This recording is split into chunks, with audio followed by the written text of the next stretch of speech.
এটা মার্কিন ষড়যন্ত্র, ঘুরিয়ে দিতে হবে, এই শিরোনামে মানবজমিনের একটি রিপোর্ট। এই রিপোর্টের পটভূমি আমরাও জানি। মানবজমিনে উল্লেখ করেছে যে 19শে জুলাই 14 দলীয় জোটের মিটিং, সেই মিটিংয়ে রাশেদ খান মেনন এবং হাসানুল হক ইনু এবং দিলীপ বড়ুয়া, তাদের বক্তব্য ছিল যে এটা মার্কিন ষড়যন্ত্র, এটাকে শক্ত হাতে দমন করতে হবে। এবং শেখ হাসিনা সেই সাপোর্টটাই চাচ্ছিলেন, তিনি নিজেও মনে করেন যে হার্ডলাইনে যাওয়া দরকার। তাদের বক্তব্যে, অর্থাৎ বাম ঘেঁষা এই নেতাদের বক্তব্যে শেখ হাসিনা আরো উদ্বুদ্ধ হন।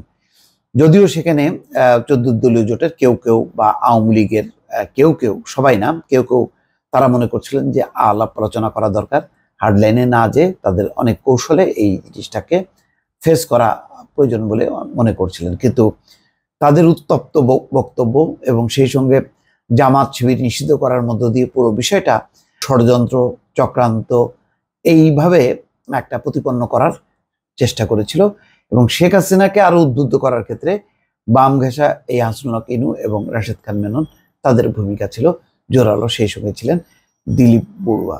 এবং শেষ পর্যন্ত পুরো বিষয়টা যে হিতে বিপরীত ঘটে সেই ইতিহাস সবার জানা। তাদের একটা বিষয় ছিল যে এটা মার্কিন ষড়যন্ত্র, এটা যদি সামনে আনা যায়, এটা বিএনপি জামাতের ষড়যন্ত্র, এটাকে যদি সামনে আনা যায় তাহলে সম্ভবত এটা মানুষ রেসপন্স করবে। কিন্তু ঘটনা হচ্ছে যে এই যে বাম নেতা রাশেদ খান মেনন বা হাসানুল হক ইনু, দিলীপ বড়ুয়া, তাদের বাস্তবতা হলো এই যে জনগণের সঙ্গে তাদের তো কোনো সংশ্লিষ্টতা নেই। এদের এমনও অবস্থা যে ইউনিয়ন পরিষদের চেয়ারম্যান পদের ভোটে জিতে আসবে সেই ক্ষমতা নেই। যার কারণে তারা মনে করছিল সরকার একটা সংকটে, তাদেরকে ডেকেছে। শেখ হাসিনা তো এমনি মানে দ্বাদশ জাতীয় সংসদ নির্বাচনের পর তাদেরকে কোনো গোনায় ধরতেন না। এবং এর মধ্যে হাসানুল হক ইনু ভরাডুবি, তো সব মিলিয়ে তারা ক্ষুব্ধ ছিল।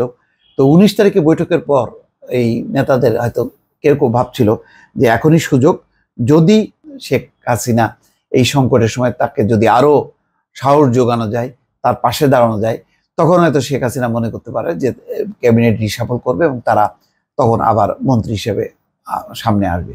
তাদের এই ব্যক্তিগত আকাঙ্ক্ষা, উদ্দেশ্য চরিতার্থ করতে যে শেখ হাসিনাকে তারা আরো মানে উগ্র হওয়ার জন্য, আরো শক্ত হওয়ার জন্য পরামর্শ দেয়। এবং শেষ পর্যন্ত কিন্তু তাই হয়।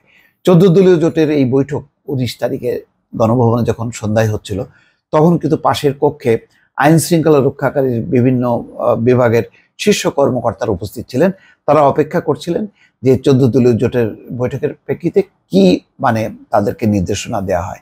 এবং এই বৈঠকের পর শেখ হাসিনা যখন কি হার্ডলাইনে যাওয়ার সিদ্ধান্ত নিলেন এবং বলেন যে এটা হচ্ছে মার্কিন ছাত্রদের এই আন্দোলন হচ্ছে মার্কিন ষড়যন্ত্র এবং এটা ঘুরিয়ে দিতে হবে, তখন ওই কর্মকর্তাদেরকে ডেকে বলা হলো, যেহেতু আপনাদের মধ্যে দ্বিধাদ্বন্দ্ব আছে এই আন্দোলন দমনের ক্ষেত্রে, ফলে আপনাদেরকে দিয়ে হবে না, আপনাদের উপর ভরসা রাখতে পারছি না, সেনা মোতায়েন করতে হবে, কারফিউ দিতে হবে।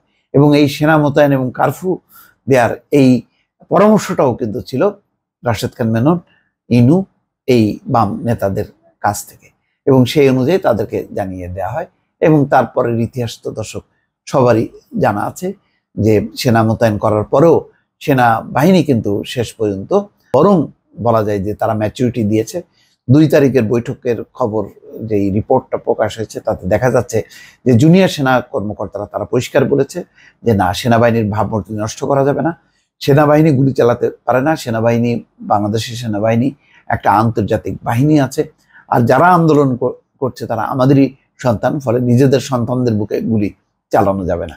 এবং জেনারেল ওয়াকারুজ্জামান কিন্তু পরিষ্কারভাবে মেসেজ পেয়েছেন এবং বুঝে কিন্তু তিনি ঘুরে যান। তার ঘুরে যাওয়ার কারণেই কিন্তু পুরো পরিস্থিতি মোড় নেয় এবং আরো যে ব্যাপক প্রাণহানি বা রক্তপাত সেটা কিন্তু বন্ধ হয়ে যায়। কিন্তু আমাদের এই বাম নেতা এবং শেখ হাসিনার তার উদ্দেশ্য ছিল এই আন্দোলন দমনের ক্ষেত্রে সেনাবাহিনীকে ব্যবহার করা। কিন্তু শেষ পর্যন্ত ওয়াকারুজ্জামান বরং তার মানে সুচিন্তিত সিদ্ধান্ত এবং দৃঢ় পদক্ষেপের কারণে সেই পরিস্থিতির দিকে গড়ায়নি। এবং এখানে দুর্ভাগ্যজনক, যেখানে বাম নেতারা সারা জীবন জনগণের কথা বলে এসছে, এখানে তারা সব সময় মার্কিন ষড়যন্ত্র, জামাত ষড়যন্ত্র, ওই শিবির ষড়যন্ত্র, বিএনপি ষড়যন্ত্র, এই সমস্ত ষড়যন্ত্রের কথা বলে বলে তারা শেখ হাসিনার দৃষ্টি কাড়ার চেষ্টা করেছে এবং একটা চরম অনিশ্চয়তা এবং ঝুঁকির দিকে ফেলে দিয়েছে। এবং তার পরবর্তী পরিস্থিতি ইতিহাস তো আপনারা সবাই জানেন। দর্শক, ভালো থাকবেন। আল্লাহ হাফিজ।